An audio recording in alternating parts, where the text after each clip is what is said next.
G, university of Sindh Thatta campus میں marine research laboratory اور oceanograph survey unit کا افتتاح۔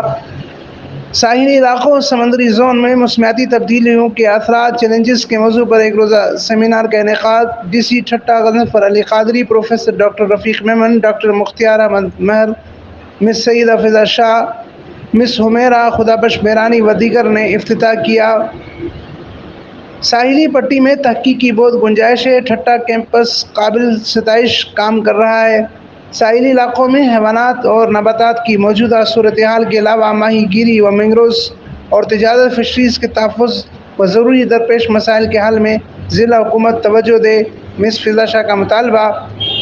میرین ریسرچ لیبارٹری اور اوشیانوگراف سروے یونٹ کی اہمیت کے لیے کیمپس ٹھٹہ میں علیحدہ عمارات ضروری ہیں، جس کے لیے ہر ممکن کوشش کریں گے۔ ڈی سی ٹھٹہ غضنفر علی قادری کا خطاب۔